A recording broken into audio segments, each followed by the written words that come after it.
خوش آمدید. آپ سن رہے ہیں دی ڈیپ ڈائیو. یہ وہ پروگرام ہے جہاں ہم مختلف ذرائع سے اہم معلومات اور بصیرت نکال کر آپ تک پہنچاتے ہیں. سمجھیں کہ یہ باخبر رہنے کا ایک دلچسپ شارٹ کٹ ہے. جی، اور آج ہم بات کر رہے ہیں رابرٹ گرین کی کافی مشہور بلکہ کچھ لوگ کہتے ہیں متنازع کتاب طاقت کے 48 قوانین یعنی دی 48 لاز آف پاور پر. بالکل. یہ کتاب طاقت کی دنیا کو سمجھاتی ہے کہ اسے کیسے حاصل کیا جائے، کیسے برقرار رکھا جائے، تاریخی اور نفسیاتی اصولوں کی روشنی میں. اور آج ہم خاص طور پر قانون نمبر 9 سے 16 تک کا جائزہ لیں گے. ہاں بالکل. تو آج کے قانون یعنی 9 سے 16 تک، ان میں سے کئی تو بڑے نفسیاتی حربوں پر مبنی ہیں. دوسروں کے تاثرات کو کیسے کنٹرول کیا جائے، اور کچھ تو کافی بے رحمانہ بھی لگتے ہیں. ہاں، یہ بات تو ہے. تو دیکھتے ہیں کیسے ہے. پہلا قانون ہے نمبر 9، بحث سے نہیں عمل سے جیتے. یہ قانون نا ایک بہت بنیادی انسانی نفسیات کو پکڑتا ہے. اچھا. دیکھیے، بحث میں آپ جیت بھی جائیں نا تو ایک وقتی سی خوشی ملتی ہے، لیکن اکثر ہوتا یہ ہے کہ سامنے والے کے دل میں ایک رنجش سی پیدا ہو جاتی ہے. جو دیر تک رہتی ہے. بالکل. الفاظ جو ہے نا وہ اکثر دفاعی رد عمل کو بھڑکا دیتے ہیں. لوگ اپنی بات پر اڑ جاتے ہیں. صحیح. اس کے مقابلے میں جب آپ کچھ کر کے دکھاتے ہیں، اپنے عمل سے ثابت کرتے ہیں، تو الفاظ کی ضرورت ہی کم رہ جاتی ہے. اور اثر زیادہ گہرا ہوتا ہے. جی، اور زیادہ قائل کرنے والا بھی. تو یہ صرف بحث سے بچنا نہیں، بلکہ یہ سمجھنا ہے کہ طاقت اکثر نظر آنے والی چیز ہے، غیر زبانی ہے. اس کی کوئی مثال؟ ہاں، ایک بہت شاندار مثال ہے تاریخ سے، مائیکل اینجلو کی. وہ مجسمے والے؟ جی وہی. 1502 میں فلورنس میں وہ ڈیوڈ کا مشہور مجسمہ بنا رہے تھے، ایک بڑے اور کچھ خراب سے ماربل کے ٹکڑے سے. ہاں، سنا ہے. تو جب مجسمہ تقریباً تیار ہو گیا، فلورنس کے میئر تھے پیرو سوڈرینی. وہ خود کو بڑا فن شناس سمجھتے تھے. وہ دیکھنے آئے اور کہنے لگے، بھئی واہ، مجسمہ تو لاجواب ہے، مگر مجھے لگتا ہے اس کی ناک ذرا سی بڑی ہے. اچھا. اب مائیکل اینجلو نے کیا کیا؟ بحث کی؟ نہیں، یہی تو کمال ہے. وہ فوراً سمجھ گئے کہ سوڈرینی صاحب نیچے کھڑے ہیں، صحیح زاویے سے دیکھ نہیں پا رہے. وہ بحث کر سکتے تھے، کہہ سکتے تھے آپ کو کیا پتا فن کا، لیکن نہیں. پھر انہوں نے بڑے آرام سے سوڈرینی کو اشارہ کیا کہ آئیے میرے ساتھ ذرا اوپر آئیے، اسکیفولڈنگ پر قریب سے دیکھیے. ہاں. جب میئر صاحب اوپر پہنچے، مائیکل اینجلو نے چپکے سے اپنی چھینی اٹھائی اور تھوڑی سی ماربل کی دھول سنگ مرمر کا پاؤڈر ہاتھ میں لے لیا. اچھا. سوڈرینی کو ایک مناسب جگہ کھڑا کیا اور پھر ایسے ظاہر کیا جیسے وہ ناک پر ہلکے ہلکے ٹک ٹک چھینی چلا رہے ہوں. حالانکہ وہ چلا نہیں رہے تھے. بالکل نہیں، وہ صرف وہ ماربل کی دھول نیچے گرا رہے تھے. حقیقت میں ناک کو بالکل نہیں چھیڑا. کمال ہے. چند لمحے یہ ڈرامہ کیا، پھر پوچھا، جناب اب دیکھیے ذرا کیسی لگ رہی ہے. اور سوڈرینی نے کیا کہا؟ وہ خوش ہو کر بولے، ہاں بہتر، بہت بہتر، اب تم نے اسے زندگی بخش دی ہے. واہ، مطلب بحث کی ہی نہیں اور اپنا کام بھی نکال لیا. یہی تو بات ہے، عمل کی خاموش طاقت. اس نے بحث کی منطق کے بجائے تاثر کی نفسیات استعمال کی. نہ بحث کی، نہ میئر کی انا کو ٹھیس پہنچائی، اور اپنا مقصد بھی حاصل کر لیا بغیر کسی تبدیلی کے. یہ واقعی طویل مدتی سوچ کی بھی مثال ہے کہ تعلقات خراب کیے بغیر اپنی بات کیسے منوائی جائے. بالکل. تعلقات بچ گئے، کام ہو گیا. اچھا، عمل کی طاقت تو ٹھیک ہے، لیکن کبھی کبھی آپ کے اعمال سے زیادہ آپ کی صحبت اثر انداز ہوتی ہے نا؟ بہت زیادہ. آپ کن لوگوں میں اٹھتے بیٹھتے ہیں یہ آپ کی قسمت بدل سکتا ہے. اور یہی ہمیں لاتا ہے قانون نمبر 10 کی طرف. متعدی بیماری سے بچیں، ناخوش اور بدقسمت لوگوں سے دور رہیں. یہ قانون کہتا ہے کہ کچھ لوگ ہوتے ہیں، ان کی منفی سوچ، ان کے غیر مستحق جذبات، ان کا تباہ کن رویہ، وہ مسلسل ناکامی اور بدقسمتی کو اپنی طرف کھینچتے ہیں. اور یہ متعدی ہے، دوسروں کو بھی لگ جاتی ہے. جی، مصنف کا یہی کہنا ہے. ان کی یہ حالت متعدی ہو سکتی ہے. ان کے جو شدید جذبات ہوتے ہیں نا، اور ان کا جو کردار ہوتا ہے، وہ آپ کو اپنی طرف کھینچ سکتا ہے، خاص طور پر جب وہ خود کو بڑا مظلوم ظاہر کریں. ہاں، ایسا ہوتا ہے. آپ کو ترس آنے لگتا ہے. اور آپ ان کے مسائل میں الجھ جاتے ہیں. اس سے آپ کی توانائی، آپ کا وقت، یہاں تک کہ آپ کی اپنی ذہنی صحت بھی وہ تباہ ہو سکتی ہے. لولا مونٹیز کی ایک کہانی آپ نے ذکر کی تھی. ہاں، لولا مونٹیز وہ ایک آپ کہیں کلاسیکل مثال ہے. اس کی کہانی صرف ڈرامہ ہی نہیں، یہ اس بات کی مثال ہے کہ جذبات کیسے وائرس کی طرح پھیلتے ہیں۔ اس کی اپنی بے چینی، اس کا عدم استحکام، وہ ایک نفسیاتی وائرس کی طرح پھیلا۔ ذرا تفصیل بتائیں گے اس کی؟ ضرور۔ یہ 19ویں صدی کی بات ہے۔ لولا مونٹیس ایک مشہور رقاصہ تھیں اور کورٹیسن بھی۔ اس میں مردوں کو محصور کرنے کی، اپنی طرف کھینچنے کی غیر معمولی صلاحیت تھی۔ ٹھیک ہے۔ لیکن مسئلہ یہ تھا کہ جو بھی اس کے قریب آیا، چاہے وہ اس کا امیر عاشق ڈیجاریئر ہو یا باویریا کا بادشاہ لڈوک اول یا اس کا شوہر جارج ہیلڈ، وہ سب اس کے جذباتی بھنور میں پھنس گئے، اس کے عدم استحکام کا شکار ہوئے۔ اچھا، کیا ہوا ان کے ساتھ؟ ڈیجاریئر تو ایک ڈیول میں مارا گیا، جس کی وجہ لولا ہی بنی، اور کنگ لڈوک، وہ تو اس کے عشق میں اتنا پاگل ہوا کہ اسے کاؤنٹس بنا دیا، محل دے دیا اور ریاستی معاملات میں اس سے مشورے لینے لگا۔ بادشاہ ہو کر؟ جی۔ نتیجہ کیا نکلا؟ عوام میں شدید بے چینی پھیلی، فسادات ہوئے اور آخرکار 1848 میں لڈوک کو تخت چھوڑنا پڑا۔ اوہ خدایا، مطلب یہ انفیکشن صرف ایک بندے تک نہیں رہا، پورے ملک تک پھیل گیا؟ بالکل۔ لولا جس سے بھی جڑی، اسے مسائل اور تباہی کی طرف ہی لے گئی۔ یہ تو واقعی ہوش ربا کہانی ہے۔ سوچ کر بھی عجیب لگتا ہے کہ ایک انسان کا اثر اتنا تباہ کن ہو سکتا ہے۔ جی ہاں، اور یہ مثال واضح کرتی ہے کہ ایسے متعدی کرداروں کو پہچاننا اور ان سے شعوری طور پر فاصلہ رکھنا کتنا ضروری ہے۔ کتاب کیا کہتی ہے اس بارے میں؟ کیا کریں ایسے لوگوں کے ساتھ؟ کتاب کا مشورہ تو بہت سخت ہے۔ وہ کہتی ہے، ان سے بحث مت کرو، ان کی مدد کرنے یا انہیں سدھارنے کی کوشش مت کرو، اور انہیں اپنے قریبی دوستوں سے بھی مت ملواؤ۔ کیوں؟ کیونکہ ان کی صحبت زہریلی ثابت ہو سکتی ہے اور وہ آپ کو بھی اپنی منفی دلدل میں کھینچ سکتی ہے۔ صحبت کی طاقت کو کبھی کم نہیں سمجھنا چاہیے۔ ٹھیک ہے، تو منفی اثرات سے بچ گئے، اب اگلا قدم کیا ہے؟ شاید اپنی پوزیشن مضبوط کرنا؟ بالکل، اور یہیں آتا ہے قانون نمبر 11، لوگوں کو خود پر انحصار کرنا سکھائیں۔ اچھا، یعنی لوگ آپ پر ڈیپینڈنٹ ہوں؟ جی، یہ قانون کہتا ہے کہ اصل طاقت مکمل آزادی میں نہیں ہے، بلکہ اس میں ہے کہ آپ دوسروں کو اپنی صلاحیتوں، اپنے علم یا اپنے وسائل کا محتاج بنا دیں۔ یعنی آپ ان کے لیے ناگزیر بن جائیں؟ بالکل۔ اگر آپ دوسروں کے لیے ناگزیر بن جائیں تو وہ آپ کو ہٹانے یا نظر انداز کرنے سے پہلے 100 بار سوچیں گے۔ دنیا ضرورت کے اصول پر چلتی ہے۔ اگر آپ اپنی ضرورت پیدا نہیں کرتے نا، تو جیسے ہی موقع ملے گا آپ کو فارغ کر دیا جائے گا۔ اس کی کوئی مثال ہے؟ بہت اچھی مثال ہے جرمن تاریخ سے اوٹو وان بسمارک کی۔ Bismarck, iron chancellor? جی وہی، 19ویں صدی کے وسط کی بات ہے۔ بسمارک نے طاقتور لوگوں سے سیدھا ٹکرانے یا ان کے نیچے کام کرنے کے بجائے کیا کیا؟ اس نے پرشیا کے نسبتاً کمزور بادشاہ فریڈرک چہارم کے ساتھ خود کو جوڑ لیا۔ کمزور بادشاہ کے ساتھ؟ کیوں؟ کیونکہ اس نے بادشاہ کی کمزوریوں کو اپنی طاقت بنایا۔ وہ بادشاہ کو مضبوط اقدامات کرنے پر اکساتا رہا، اس کی ڈھال بنا رہا۔ اور جب وہ بادشاہ مر گیا تو اس کا بھائی ولیم اول بادشاہ بنا۔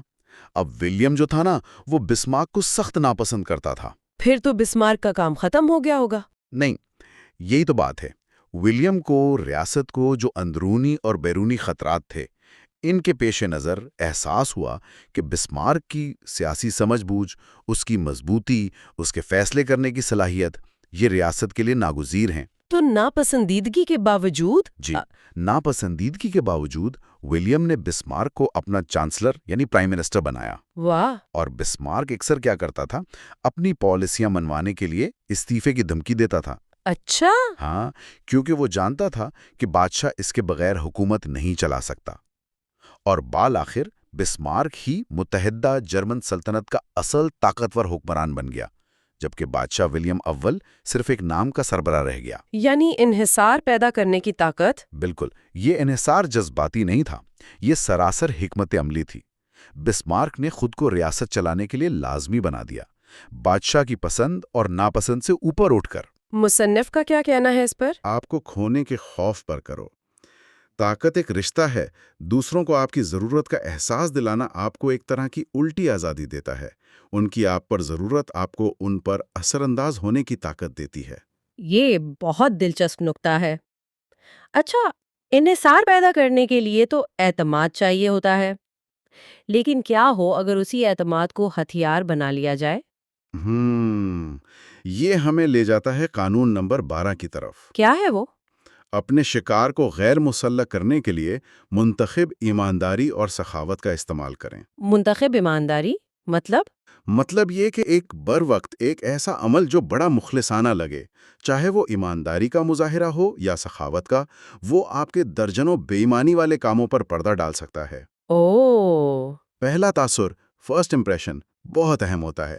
ایمانداری کا ایک چھوٹا سا منتخب مظاہرہ آپ کے ممکنہ حریف کو، یا جسے کتاب شکار کہتی ہے، اسے غیر مسلح کر سکتا ہے، اس کے شک دور کر سکتا ہے، اسے آپ کے اصل ارادوں سے بھٹکا سکتا ہے۔ یہ تو کافی خطرناک لگتا ہے۔ یہ دھوکہ دہی کے ہتھیاروں میں سے ایک مؤثر ترین ہتھیار سمجھا جاتا ہے کتاب کے مطابق۔ اس کی بھی کوئی مثال ہے؟ جی، ایک ناقابل یقین مثال ہے مشہور آرٹ ڈیلر جوزف ڈوین کی۔ Art dealer? جی، 20ویں صدی کے شروع میں ڈوین نے ایک منصوبہ بنایا کہ امریکہ کے جو امیر ترین صنعت کار ہیں نا، انہیں یورپین آرٹ بیچ کر ایک سلطنت قائم کرنی ہے۔ ٹھیک ہے۔ اس کا ایک بڑا ہدف تھا اینڈریو میلن، بہت امیر، بہت محتاط اور آسانی سے کسی ڈیلر سے ملتا نہیں تھا۔ ایک مشکل ٹارگٹ۔ بہت مشکل۔ تو ڈوین نے کیا؟ اس نے کئی سال صبر سے کام لیا۔ کئی سال؟ جی، اس نے میلن کی عادتیں، اس کا آرٹ کا ذوق، اس کے خوف، اس کی کمزوریاں، سب کچھ پتہ کیا، یہاں تک کہ اس نے خفیہ طور پر میلن کے گھر کے کچھ ملازموں کو اپنی پے رول پر رکھ لیا تاکہ اندر کی خبریں ملتی رہیں۔ ارے باپ رے! یہ تو جاسوسی ہوئی۔ بالکل۔ پھر جب ساری معلومات جمع ہو گئیں، اس نے لندن کی نیشنل گیلری میں میلن کے ساتھ ایک بظاہر اتفاقی ملاقات کا انتظام کیا۔ اور وہاں آرٹ بیچا؟ نہیں، یہی تو چال تھی۔ اس ملاقات میں اس نے آرٹ بیچنے کی کوئی بات نہیں کی۔ اس نے صرف میلن کی جو آرٹ جمع کیا تھا، اس کے ذوق کی بے حد تعریف کی، اپنے وسیع علم سے اسے متاثر کیا، اور خود کو ایک ہم خیال مخلص آرٹ کے شوقین کے طور پر پیش کیا۔ اچھا۔ یہ منتخب ایمانداری اور علم کا مظاہرہ کام کر گیا۔ میلن اتنا متاثر ہوا کہ نہ صرف ڈوین کا کلائنٹ بنا، بلکہ اس کا سب سے وفادار اور سخی کلائنٹ بن گیا۔ لاکھوں ڈالر کی پینٹنگز خریدی اس سے۔ تو یہ منتخب ایمانداری کام کر گئی۔ جی، لیکن یہ مثال صرف منتخب ایمانداری کی نہیں، بلکہ گہری جاسوسی اور نفسیاتی سمجھ بوجھ کی اہمیت کو بھی دکھاتی ہے۔ ڈوین نے میلن کی کمزوریوں کو سمجھا، جیسے اسے سماجی طور پر پہچان کی خواہش تھی، اور پھر ایمانداری اور مشترکہ شوق کے مظاہرے کو ایک ہتھیار کے طور پر استعمال کر کے اسے مکمل طور پر غیر مسلح کر دیا۔ منتخب ایمانداری استعمال کرنا کیا یہ طویل مدت میں اعتماد کو بالکل ختم نہیں کر دے گا؟ مطلب اگر کسی کو پتہ چل جائے کہ آپ کی ایمانداری تو بس منتخب تھی۔ یہ بہت اہم سوال ہے، اور یقیناً اس میں بہت بڑا خطرہ ہے۔ یہ حکمت عملی ایک بار کام کر سکتی ہے، شاید 2 بار، لیکن اگر پردہ پھاش ہو جائے تو اعتماد ہمیشہ کے لیے ختم۔ تو پھر اس کا فائدہ؟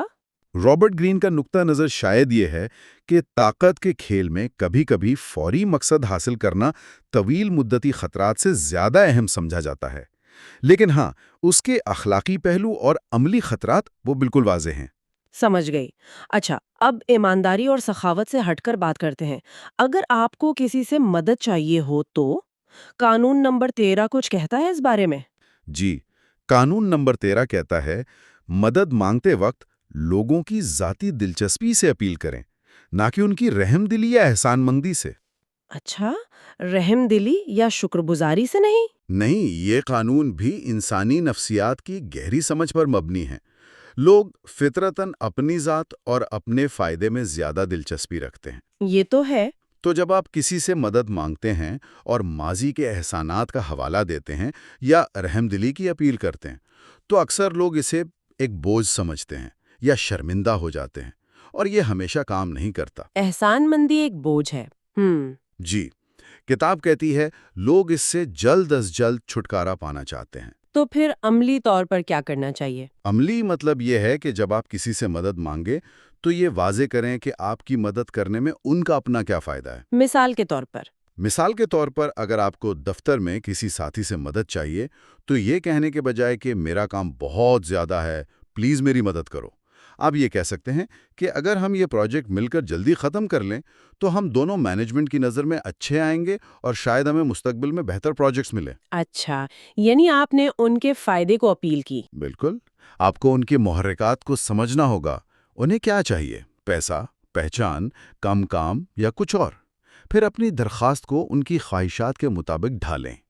رحم دلی یا احسان مندی پر انحصار کرنا ٹھیک نہیں۔ وہ آپ کو کمزور پوزیشن میں ڈال دیتا ہے، کیونکہ پھر آپ دوسروں کے موڈ اور مرضی پر منحصر ہو جاتے ہیں۔